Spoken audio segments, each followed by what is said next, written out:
నాకు మళ్లీ జన్మ ఉంటే కుప్పంలో పుడతా అని ముఖ్యమంత్రి నారా చంద్రబాబు నాయుడు అన్నారు. కుప్పం నియోజకవర్గంలో ముఖ్యమంత్రి పర్యటిస్తున్నారు. 2 రోజుల పాటు నియోజకవర్గంలో ఉండనున్నారు. సీఎంను చూడడానికి ప్రజలు భారీగా తరలివస్తున్నారు. ముఖ్యమంత్రిగా బాధ్యతలు స్వీకరించిన తర్వాత తొలిసారి కుప్పంలో చంద్రబాబు పర్యటిస్తున్నారు. హంద్రీనివా కుప్పం బ్రాంచ్ కాల్వలను సీఎం పరిశీలించారు. ఈ సందర్భంగా చంద్రబాబు ప్రసంగించారు. 5 ఏళ్లుగా జగన్ ప్రభుత్వంలో కుప్పంపై కక్ష సాధించారని మండిపడ్డారు. సాగునీటి ప్రాజెక్టులపై మాజీ సీఎం జగన్ నిర్లక్ష్యం చేశారని ధ్వజమెత్తారు. చివరి దశకు చేరిన ప్రాజెక్టులను బిల్లుగా మార్చారని సీఎం చంద్రబాబు మండిపడ్డారు. డ్వాక్రా మహిళల కోసం 25 సంవత్సరాల ముందు సారగారు వేసిన విత్తనం మహావృక్షమై ఆ వృక్షం కింద ఎన్నో లక్షల కుటుంబాలు శ్వాస తీర్చుకుంటున్నాయి. ఆ ఆనందాన్ని మీతో పంచుకుంటూ రాజధాని అమరావతి కోసం మా యొక్క ఉడతా భక్తి సహాయం సార్, దీన్ని మీరు స్వీకరిస్తారని మేము కోరుకుంటున్నాం సార్. జై చంద్రబాబు నాయుడు గారు, జై చంద్రబాబు నాయుడు గారు. మొత్తం చిత్తూరు జిల్లా సంఘ సభ్యులైన 4 లక్షల మంది సంఘాలు మొత్తం 4.5 కోట్ల రూపాయలు రాజధాని అమరావతి కోసం విరాళంగా ఇచ్చున్నాం. మేము ఇంత మంచి స్థాయికి ఎదగడానికి కృషి చేసిన చంద్రబాబు నాయుడు గారికి, చంద్రబాబు నాయుడు నాయకత్వం, చంద్రబాబు గారి నాయకత్వం. జై చంద్రబాబు నాయుడు, జై తెలుగుదేశం పార్టీ.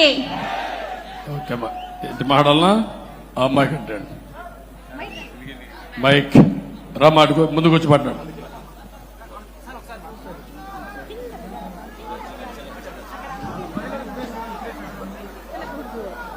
మన ఇంటి ఇలవెల్పు, మన ఆంధ్రప్రదేశ్ రాష్ట్ర నిర్మాత, మన రాజధానిని ఏర్పాటు చేసే సత్తా ఉన్న నాయకుడు, ఏకైక నాయకుడు మన నారా చంద్రబాబు నాయుడు గారికి జై కొడుతూ మనమందరం మన ఆంధ్రప్రదేశ్ తరపున మన ఇంటికి వచ్చిన మన దేవత, మన దేవుడు, ఆరాధ్య దేవునికి వందనం తెలుపుతూ మన ఇంటికి వచ్చిన మన తండ్రి లాంటి వారికి నమస్కరిస్తూ మా అన్న చంద్రబాబు నాయుడు సార్ గారికి మా సంఘ మహిళలందరి తరపున మన సంఘాలను ఏర్పాటు చేసి చిన్న చిన్న సంస్థల నుండి పెద్ద సంస్థల వరకు ప్రతి ఒక్క ఆఫీస్లోనూ ప్రతి ఒక్క సంఘంలోనూ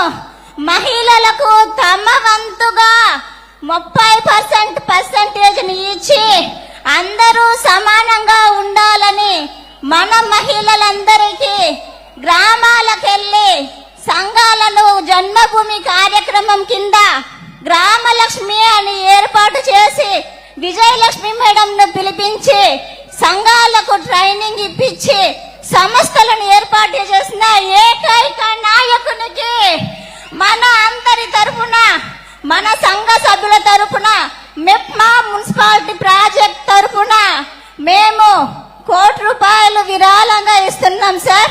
దానిని మా అందరి తరపున స్వీకరించాలని మరీ కోరి మనవి చేస్తున్నాం సార్. ఇప్పుడు ఒక వినూత్నమైన అనుభూతి. దగ్గర 95-97 ఆ ప్రాంతంలో నేను డాక్రా సంఘాలను ఏర్పాటు చేశాను. డాక్రా సంఘాలు స్వయం సహాయక సంఘాలు.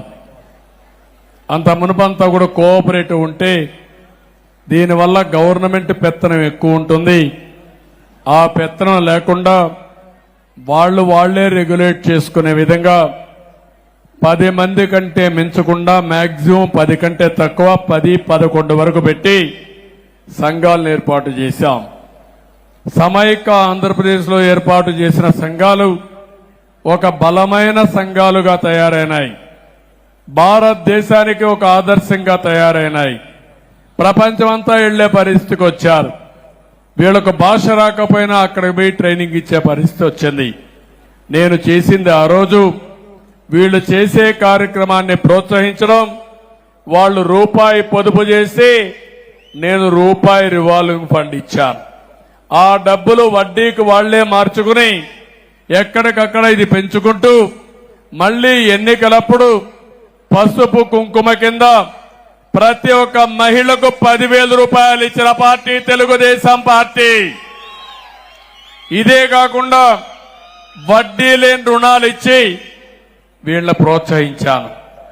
కానీ ఎన్నో ప్రభుత్వాలు మారాయి కానీ మా డాక్రా సంఘాలను మాత్రం ఎవ్వరూ ఏమీ చేయలేకపోయారంటే అది నేనేసిన పటిష్టమైన ఫౌండేషన్. ఎవరు కూడా షేక్ చేయలేకపోతున్నారు. ఒకవేళ షేక్ చేయాలంటే వాళ్లే షేక్ అయిపోతారు కాబట్టి భయపడి ఎవరూ రాలేదు. నేను నాటిన చెట్టు, నేను నాటిన మొక్క ఈరోజు పెద్దదై ఒక చిత్తూరు జిల్లాలో 3,50,000 మంది గ్రామీణ SGH అంటే సెల్ఫ్ హెల్ప్ గ్రూపులు, రెండోది 1,00,000 మంది అర్బన్ పట్టణ ప్రాంతంలో ఉండే SCG సెల్ఫ్ హెల్ప్ గ్రూపులు, రెండు కలిపి 4,50,000 మంది ఒక మాట అనుకుని మనిషికి 100 రూపాయలు చొప్పున 4,50,00,000 రూపాయలు అమరావతి రాజధానికి ఇచ్చారు. ఇది స్ఫూర్తి.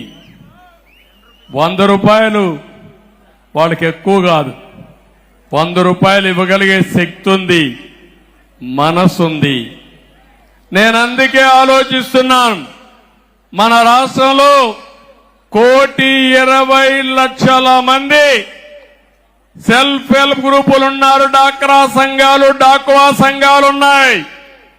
మా ఆడబిడ్డలకు హామీ ఇస్తున్నా, మిమ్మల్ని అందరినీ లక్షాధికారులు చేయడానికి ఏం చేయాలో ఒక కార్యక్రమాన్ని ఆలోచిస్తున్నారు. కేంద్రం ఒక పథకాన్ని ఇచ్చారు. 3 లక్షల మంది పేద మహిళల్ని లక్షాధికారులు చేస్తారు.